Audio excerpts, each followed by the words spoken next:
tempting to all of us at some time or another, just to leave and get away from the problems and situations. But you've got to recognize that you can't run away from you. It's everything else around you that's the problem, when sometimes it's you and you can't run away from yourself. You need to know that as far as we're concerned, as your parents, we just love you. Other people can like you, but they don't care so much for you that you come first in their interests. Family try to do it that way, but other people are just naturally selfish. They're going to think of themselves first. You also have to be forgiving and not have things bother you so much, because it's your problem when things bother you so much. If there's things that are really that serious, then, what I'd suggest is to sit down and write down only good things about your situation now. And then write down on the other side maybe some of the problems and things that you feel are problems or that are bad about what your situation is. And if you do that in almost anything you consider in your life, and really weigh the values on both sides, it will help you to make the right decision. Because granted, there's not going to be one time in your life that for very long your situation is absolutely perfect. There will be a problem or two, I can guarantee. Some problems are worse than others, but you can't change other people, and it's how you react and how you let it affect you that makes the difference.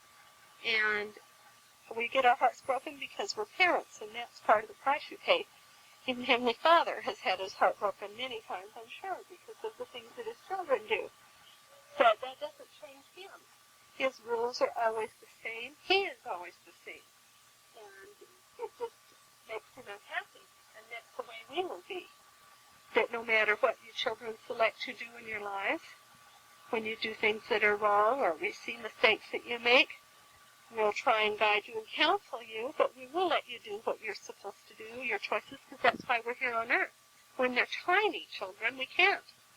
But we've tried to teach you. We know we've taught you right and wrong because you've lived a good life.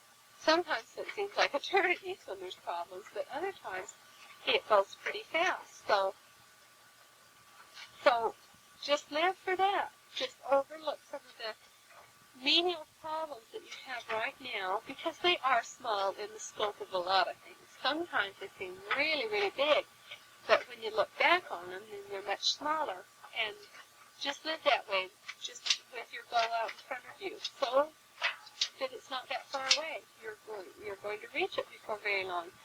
And so just put up with these little problems right now for that goal, because if you goof it up now, if you foul it up some way, then it'll be that much longer, that much further away, that you'll be able to realize those things.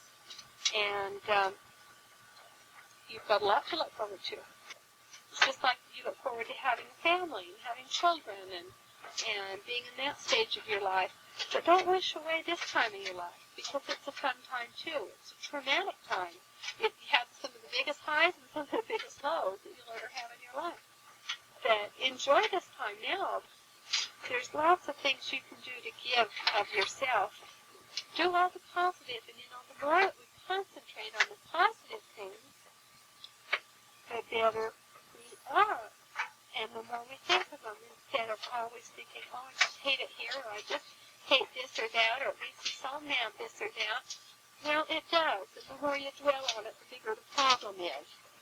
That if you'll not dwell on it so much, but just put all the good thoughts in your mind that you can, by reading the scriptures and studying and thinking about good friends and writing a nice letter once in a while. Anytime that you sacrifice for somebody, that's why mothers love children so much, their own children, because they sacrifice so much for them.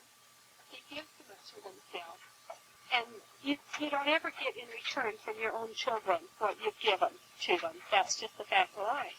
And the only way you could ever repay them is by following their teachings as close as you can, living the best that you can, but mostly by the love you give your own children and the heritage that you give them.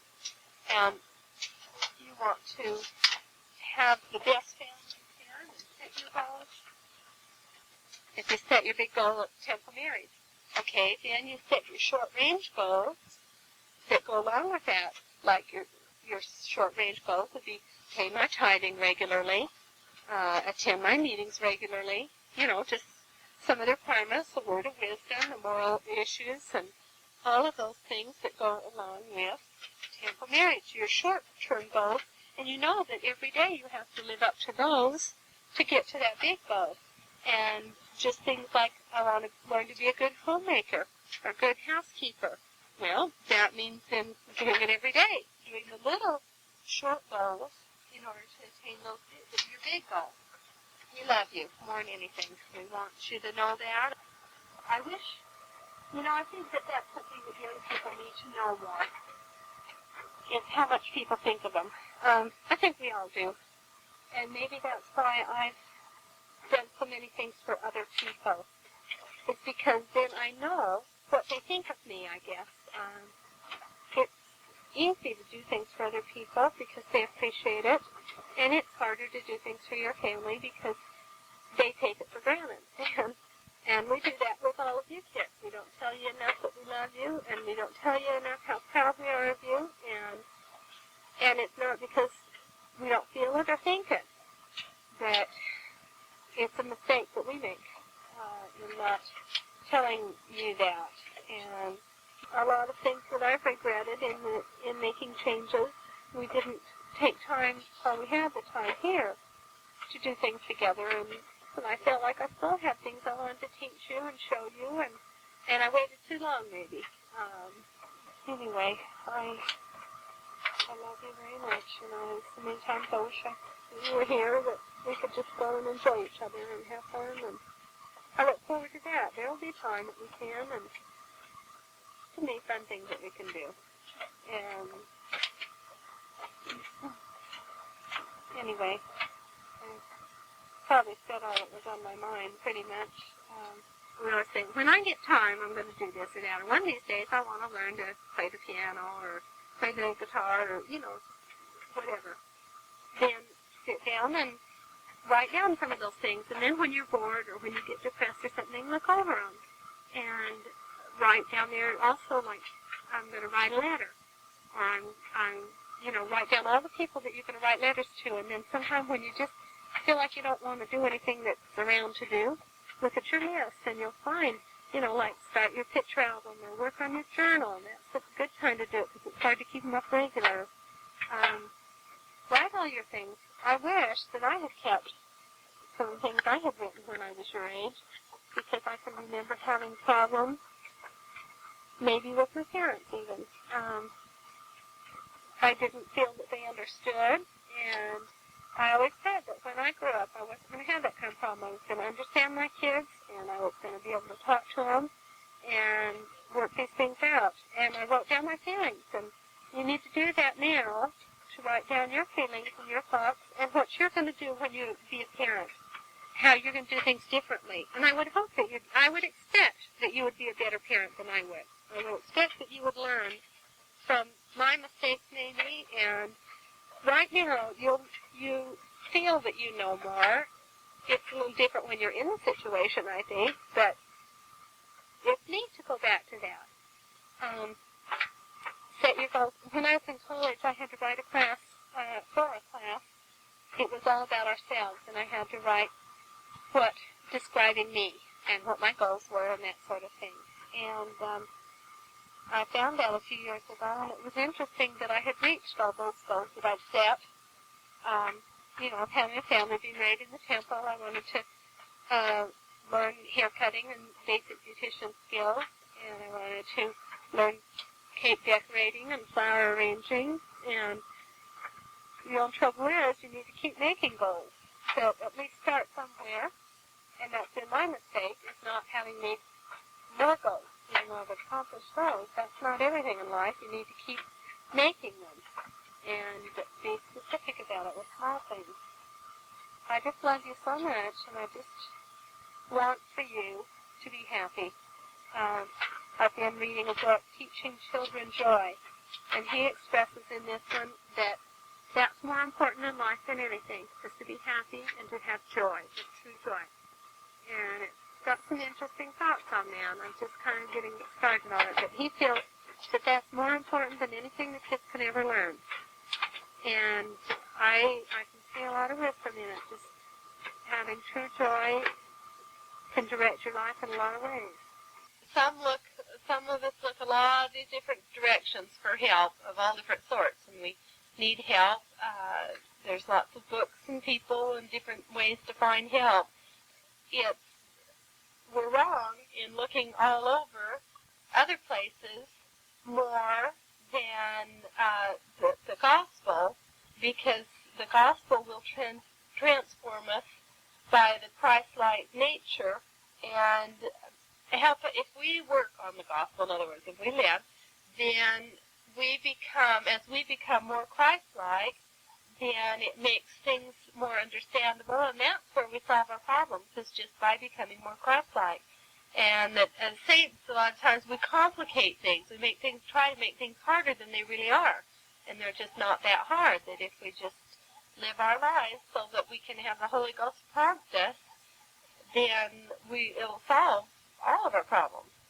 It was really interesting. He said the Holy Ghost is the soul of Mormonism, and he just talked a lot about how we need to be able to listen to the things that are being told to us. And the Lord would like sin to be so abhorrent to us that we steer clear of it. And that if we have a companionship of the Holy Ghost, we want to seek after it, to have it constantly. And then help us, then we wouldn't, if we listen and do what it prompts us, then we wouldn't make mistakes.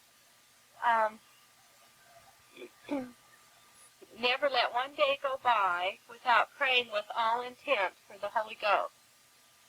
Live so that there isn't anything that save that the Lord tells them to do. A lot of times, remember the scriptures that says, Jesus says, well, I do nothing save that the Lord has told me to do, or his Father, and a lot of the prophets will say the same thing, and that just means that they're following and living by the Spirit of the Holy Ghost is teaching them. We're supposed to keep our heart open. Into the heart is the feelings of what we should do. And this kind of went along with Anita Canfield's talk.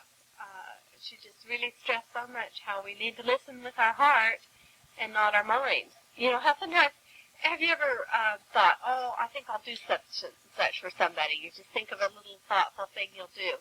And then pretty soon you think, oh, they wouldn't, you talk yourself out of it. Your mind just says, oh, that they might think I'm funny, or, And one time we were told in one series or one class a long time ago that that's really Satan telling us on the second thought that our first thoughts we should listen to and do them. And the second word of caution isn't necessarily the Savior. It's Satan telling us not to do those things when we start thinking that maybe we shouldn't do them. I just love you so much, and I just want for you to be happy.